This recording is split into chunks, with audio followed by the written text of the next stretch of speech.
श्यामली जी अपने पति के बात मानकर आज ऐशो आराम की जिंदगी काट रही है। नहीं तो उनके तीन तीन बेटे उन्हें घर से बेदखल कर देते। तो दोस्तों, आप यह जानना चाहते हैं कि श्यामली जी आखिर ऐसा क्या की, उनके पति ने आखिर क्या कहा था उनसे कि आज बुढ़ापे के उम्र में भी वह राज कर रही है। तो चलिए मेरे कहानी में बने रहिएगा, और मेरे चैनल पर नए हैं तो प्लीज लाइक सब्सक्राइब शेयर करना ना भूलिएगा। तो चलिए कहानी को स्टार्ट करते हैं। श्यामली जी के तीन बेटे थे, उनकी एक भी बेटी नहीं थी। तीन तीन बेटे थे, लेकिन बेटियों की कमी श्यामली जी को महसूस नहीं हो रहा था, क्योंकि तीनों बहुओं को श्यामली जी अपनी बेटी ही मानती थी। घर में नौकर चाकर लगे हुए थे, कोई भी चीज की कमी नहीं थी श्यामली जी के पास। और उसके पति के पास भी बहुत अच्छा खासा जॉब था, जिनकी उनको तनख्वाह मिलती थी, लेकिन प्राइवेट जॉब था, इसलिए जब तक जॉब करते तब तक ही उनको तनख्वाह मिलती थी। श्यामली जी बहुत खुश थी, क्योंकि उनके तीनों बेटे भी तो आज बहुत अच्छे ओहदे पद पे थे, और तीनों बहुएं भी श्यामली जी का बहुत ही मान सम्मान करती थी, और उनके पति का भी। लेकिन भगवान को तो कुछ और ही मंजूर था। श्यामली जी के पति ऐसे घर की सारी जिम्मेदारियां उठाते थे। कोई भी खर्चा होता था तो उनके पति के जेब से ही कटता था। घर का राशन हो या बिजली हो, कोई भी चीज, श्यामली जी फिर भी खुश होती थी। उनके तीनों बेटे तो अपने पैसे जमा करते थे, नहीं तो ऐशो आराम में उड़ा दिया करते थे। अब तो बच्चे के भी बच्चे हो गए थे, लेकिन श्यामली जी के पति को तबीयत खराब होने लगा था, जिसकी वजह से उनका जॉब छूट गया। जॉब छूटने के बाद तो जैसे कयामत ही आ गई। तीनों बहुएं बदल गए, तीनों बेटे तक बदल गए, क्योंकि अब श्यामली जी के पति घर का खर्च नहीं उठा पाते थे, और तो और बेटों से मांगना पड़ता था।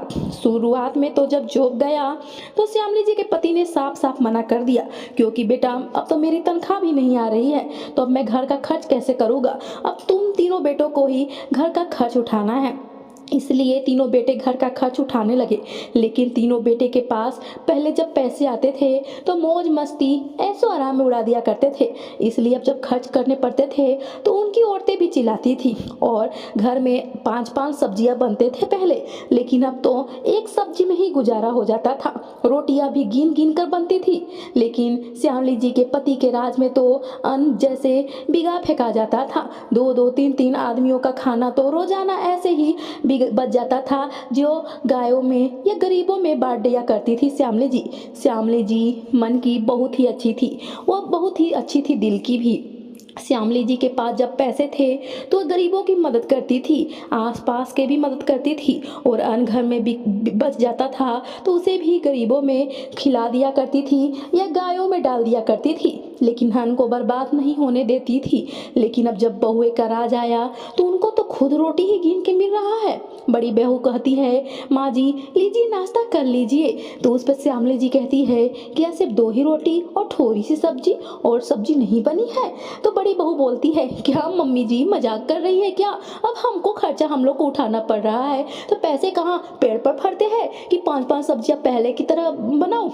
पापा जी के तो बच्चे थे, इसलिए पापा जी खर्चा करते हैं, लेकिन अब तो हमारे पास तो उतना पैसे नहीं है। बच्चे के स्कूल फीस जमा करना रहता है और बहुत सारे भी खर्चे रहते हैं, तो पांच पांच सब्जियां थोड़ी बनेगा। तीन टाइम है, तीनों को हम लोग का ड्यूटी बन गया है। और आपको तो अभी तक पता भी नहीं होगा, हम लोग तीनों अब अलग अलग खाना भी बनाते हैं, क्योंकि एक में तो पैसे इन्वेस्ट करके भोजन बनाना बहुत ही भारी पड़ रहा था। समझ में ही नहीं आ रहा था कि कौन सामान कौन लाएगा, इसलिए हम लोग तीनों बहुएं अब अलग अलग हो गए हैं। बस घर का बंटवारा आप कर दीजिए तो हम लोग इत्मीनान से अपना अलग अलग किचन भी बना लेंगे। इस पर श्यामली जी की आंखों से आंसू आ गए। बोले, बहू यह तुम क्या कह रही हो? घर में किचन तीन जगह हो गए और मुझे कानों कान खबर भी नहीं पड़ा। ऐसे तुम लोग तो अपने मनमानी करने लगे हो। इस पर मझली और छोटी बहू भी आ जाती है, बोलती है, ठीक ही तो दीदी कह रही है, घर में अगर तीन जगह भोजन नहीं बनेगा तो क्या आप तीनों का राशन आप एक जगह दीजिएगा?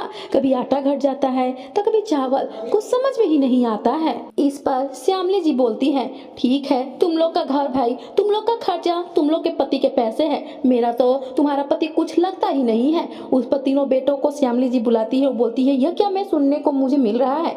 इस पर बेटे भी बोलते हैं, ठीक ही तो कह रही है माँ, अब तुम्हारा जमाना गया जब सस्ती सस्ती मिलती थी। इस पर श्यामली जी बोली, सस्ती क्या मिलती थी हमारे ज़माने में। अब तक तो तुम्हारे पिताजी ही घर का खर्च चलाते थे।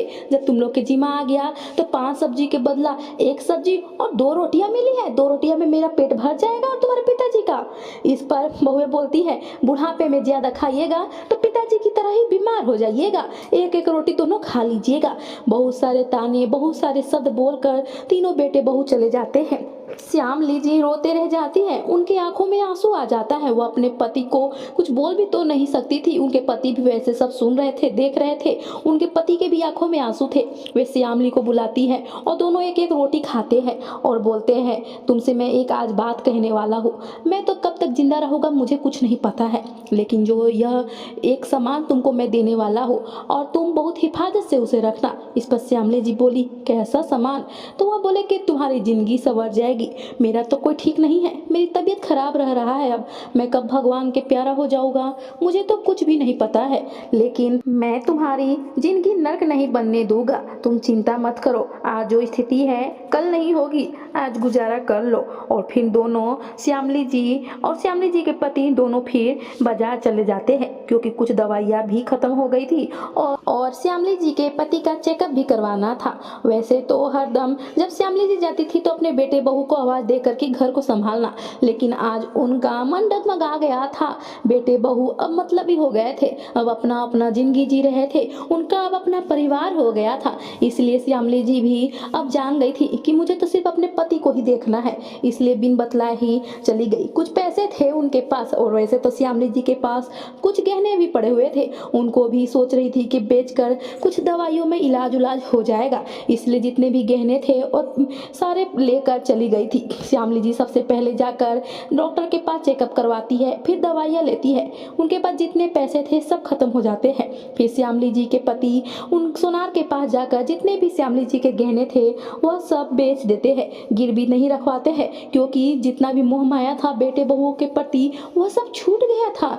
क्योंकि अब जान गई थी श्यामली जी कि वे तो कुछ देने वाले नहीं है। और वैसे भी श्यामली जी के पास बहुत सारे गहने थे, सारे बेचने के बाद बहुत पैसे आ गए थे, जिससे वह एक संदूक लेके आ गए।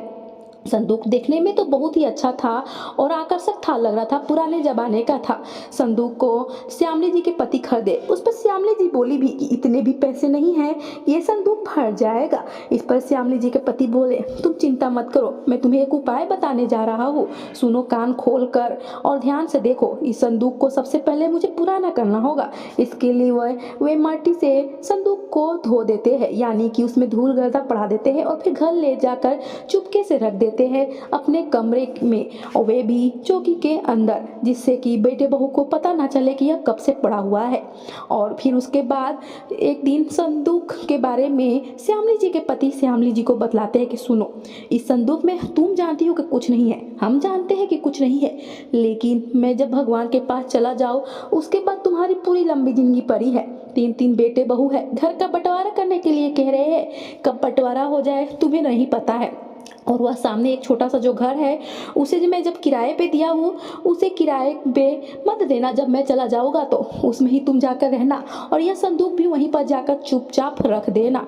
और जब बेटे बहू पूछे तो कह देना कि इसमें बहुत सारे ऐसे खजाने हैं, ऐसे धन दौलत है जो तुम लोग को मैं मरने के बाद दूंगा, या जो मेरी सेवा सबसे ज़्यादा करेगा उसे मैं दूंगा। ये बात कान खोल कर सुन लो। बेटे बहू को इसके जगह भटकने भी मत देना और इसे तुम छोड़कर कहीं जाना भी नहीं। इसमें ऐसा लालच उन लोग को देना जिससे तुम्हारी जिंदगी सारी अच्छे से संवर जाएगी। और फिर उसके बाद उसमें बच्चों के खिलौने, कपड़े जो श्यामली जी संभाल के रखी थी उसमें रख देती है, और 3 पोटलियाँ भी रखती है जिसमें श्यामली जी और उनके पति कुछ ऐसा उसमें रखे हुए थे जो जानकर उनके बेटे बहू के भी आँख फटे के फटे रह जाएंगे। कुछ दिनों तो जिंदा रहने के बाद श्यामली जी के पति का बहुत तबीयत खराब हो जाता है और वह भगवान के प्यारे हो जाते हैं। वे जानते थे कि मैं बचने वाला नहीं हूँ। श्यामली जी भी खूब रोती है, लेकिन अपनी पति के बातों को कभी नहीं भूल पाती है। श्यामली जी के पति के गुजर जाने के बाद श्यामली जी चुपके से उस बक्से को उस पुराने से घर में ले जाती है और वहीं पर रह जाती है। किराएदार को हटा देती है और तीनों बेटे बहू भी अपना अपना बंटवारा कर देते हैं। लेकिन एक दिन पता नहीं बड़े बेटे की उस संदूक पर नजर पड़ जाती है। उस पर अम्मा को बोलता है, अम्मा इसमें क्या है? उस पर श्यामली जी बोलती है, इसमें वैसे रत्न है जो बहुत ही अनमोल है, वैसे धन दौलत है जो बहुत ही कीमती है मेरे लिए। मैं इस बक्से को किसी को भी नहीं छूने दूंगी। तुम्हारी हिम्मत कैसे हुई इसे देखने के लिए? और फट से तोप देती है और बोलती है, कान खोल के सुन लो, तुम तीनों भाइयों और तीनों को बुलाओ, उसके बाद मैं बताती हूँ। जब सब एकत्रित हो जाते हैं उसके बाद श्यामली जी बतलाती है, इसमें ऐसे रतन है जो मेरी सबसे ज्यादा सेवा खातिरदारी करेगा, मैं उसको ही यह दूंगी। यह बात सुनकर तीनों बेटे बहू की आंखें फटी की फटी रह जाती है। उस संदूक को देखने लगते हैं, एक दूसरे से बातें करते हैं। लगता है माँ बहुत ही चालाक है, पिताजी के गुजर जाने के बाद इस संदूक को बाहर निकाली है। वैसे तो मुझे जिंदगी भर पता ही नहीं चलता और धीरे धीरे बैठे बैठे यह सारा धन दौलत खत्म कर देती। इसलिए तो कभी भी पिताजी के इलाज के लिए कभी पैसे माँ मांगी नहीं। तीनों एक दूसरे से बातें कर रहे थे और देख रहे थे संदूक को और बोल रहे थे, यह तो बहुत पुराना लगता है इनकी सास के जमाने की होगी, अब तो अम्मा जी की सेवा करनी ही होगी। और तीनों एक दूसरे से बात कर कर तीनों टाइम माँ जी को ढंग का खाना और तेल पानी भोजन नहाने का सब व्यवस्था कर देते हैं और अम्मा जी को कहते हैं वहीं पर घर पर चलिए। लेकिन श्यामली जी कितना भी कहते हैं लेकिन नहीं मानती है और वहाँ पर नहीं जाती है। सबसे बड़े बहू सुबह में आकर नाश्ता देती, उनकी सेवा पानी करती, फिर दोपहर में जब दूसरी आती तब ही बड़ी जाती, फिर उसके बाद जब दूसरी जाती तब तीसरी आती और रात में तीनों बेटे कभी वे कोई ना कोई सोता, क्योंकि उन सब का ध्यान उस बक्से पर ही था, क्योंकि कोई चोर उन्हें चुरा कर न ले जाए। वह श्यामली जी उस बक्से को चार ताले उसमें जड़ कर रखी हुई थी और पूरे उसको ऐसे बांध कर रखी हुई थी, ऐसे कि कोई भी उसे चुरा नहीं सकता था, बेटे भी खोल नहीं सकते थे। एक दिन तो बड़ी बहू पोछा लगाने के बहाने से उस बक्से को चाबी सोची कि श्यामली जी से मांग कर और उसे खसका दो, लेकिन श्यामली जी साफ मना कर दी। अब तो कुछ उम्र हो गया था, अब लगभग उनके पति के जाए हुए 15 साल हो गए थे। अब श्यामली जी की भी तबीयत खराब रहने लगी थी। वैसे बेटे बहुत सेवा करते थे, जो खाने का मन करता था वो खिलाते थे और जबरदस्ती तेल पानी भी लगता था, खूब सेवा पानी होता था। लेकिन फिर भी अब श्यामली जी की उम्र हो गई थी, वो अब 85 साल की हो गई थी। उनकी अब भगवान के उनको भी प्यारे होने की अब आ गया था समय, वह जानने वाली थी। लेकिन अपने बेटे बहू को वह अभी भी उस बक्से के बारे में राज को नहीं बता रही थी। जब भी तबीयत खराब होता था तो डॉक्टर को घर पर ही बुला लेती थी, लेकिन आज डॉक्टर भी बोल दिया कि अब तुम्हें अस्पताल में भर्ती करवाना पड़ेगा। इसलिए तीनों बेटे बहुत जिद करके श्यामली जी को अस्पताल ले गए और अस्पताल ले जाने के बाद उनका इलाज करवाए। इधर तीनों बहुए बेटे उस ताले को खोल रही थी, लेकिन श्यामली जी तुरंत जब उनको लगता है कि मैं भगवान की प्यारी होने वाली हूँ, इस पर वे चाबी सारे अपने बेटों को दे देती है। इस पर बेटे फोन करके देते हैं कि माँ तो चाबी ताले की चाबी दे दी है, तुम लोग तोड़ो मत, मेहनत मत करो, मैं आता हूँ। और माँ को उसी हालत में छोड़कर जाने लगते हैं। इस पर श्यामली जी बोलती है, सुनो, उसमें जो भी है आप तुम लोग के लिए बहुत ही कीमती है, तुम लोग माँ बाप के ध्यान नहीं रखते, इसलिए मुझे वह सब करना पड़ा और मैं अब जा रही हूँ। उसमें जो पैसे हैं उससे मेरा क्रियाक्रम कर देना, तुम्हें अपने पास से पैसे लगाने की जरूरत नहीं है और जो उसमें है शायद तुम लोग के लिए बेकार होगा, लेकिन मेरे लिए बहुत कीमती है। इतना ही कहकर वह भगवान की प्यारी हो जाती है। तीनों बेटे अब ऐसी लाश को छोड़कर तो बक्से को नहीं खोलने जाते, इसलिए श्यामली जी को लेकर क्रियाक्रम करते हैं। सारे मेहमान घर में आते हैं, फिर 2-3 दिन में चले जाते हैं। उसके बाद इत्मीनान से जब बक्सा खुलता है तो उसमें बक्से के अंदर बक्सा निकलता है और उसमें उन लोग का बचपन का कपड़ा लाता खिलौना था, जो एक माँ के लिए बहुत ही अनमोल होता है। उसे देखकर बेटों के आंख में आंसू आ गया कि माँ मेरी संभाल के रखी हुई है। फिर उसके बाद जब उस बक्से को खोलते हैं तो उसमें 3 पोटलियाँ थी। तीनों पोटली में माँ के कुछ निशानी थे और पिताजी की एक चिट्ठी थी जिसमें लिखा था, बेटो तुम लोग को मैं पाल पोस कर इतना बड़ा किया, जॉब करवाया, जब मेरी तनख्वाह से घर चल रहा था तो तुम लोग बहुत खुश थे और कोई भी घर में दिक्कत नहीं हो रहा था, लेकिन जब मेरी जॉब चली गई तो मुझे एक रोटी पर तरसना पड़ रहा था और तुम्हारी माँ के आंखों में आंसू मैंने आज तक नहीं दिया था, लेकिन तुम लोग की वजह से माँ बहुत रोई थी। मैंने कभी सपने में भी नहीं सोचा था, लेकिन तुम लोग का भी जब वक्त आएगा तो तुम लोग का इससे भी बदतर हालत होगा, क्योंकि मैं तो पूरी जिंदगी अच्छे से मेरा गुजर गया, लेकिन तुम लोग जो लालच में इस बक्से को खोल रहे थे वह तुम लोग को शायद पूरा नहीं हुआ, क्योंकि तुम लोग को तो धन दौलत चाहिए था, लेकिन तुम्हारी माँ ने तो तुम लोग के लिए धन दौलत से भी बहुत ज़्यादा कीमती सामान रखा है। तुम्हारे खिलौने कपड़े संभाल कर कौन आज के ज़माने में रखता है। तो उस पर तीनों बेटे बहुत ही रोने लगते हैं। तीनों पत्नियां बहुत बोलती है कि सड़े से बक्से के लिए इतने मेहनत किए। ऊपर तीनों बोलते हैं कि ठीक ही तो माँ की, ठीक ही तो पिताजी किए। अगर हम लोग के माँ ऐसी लालच नहीं देती तो उनको पता नहीं कहाँ कहाँ भटकना पड़ता। ठीक ही तो किए। और तीनों पत्नियों को डांटते हैं और उसके बाद तीनों बेटों को अपनी सबक मिल जाता है। वो अपने बच्चों की अच्छी परवरिश करते हैं और सोचते हैं कि अब तो मेरे बेटों की भी शादी होने वाली है, अगर उनकी पत्नियां ऐसे करेगी तो हम लोग की जिंदगी कैसे गुजरेगी। पछताप कर रहे थे, लेकिन अब पछताने से क्या क्या फायदा। लेकिन जो होता है बहुत अच्छे के लिए होता है। तीनों बेटे अपने पिताजी की बुद्धिमानी को बहुत ही तारीफ कर रहे थे और बोल रहे थे कि पिताजी आपकी वजह से मैं माँ को बहुत अच्छे से रख पाया, नहीं तो अगर माँ अगर ऐसे नहीं लालच देती तो हम लोग पता नहीं माँ को घर से भी शायद बेदखल कर देते। तीनों बेटों को अब अफसोस हो रहा था, वो भी अब सुधर गए थे। तो दोस्तों ये छोटी सी स्टोरी कैसी लगी? अगर सच में दिल को भा गया हो तो ज़्यादा से ज़्यादा शेयर कीजिए, लाइक कीजिए, सब्सक्राइब कीजिए। धन्यवाद।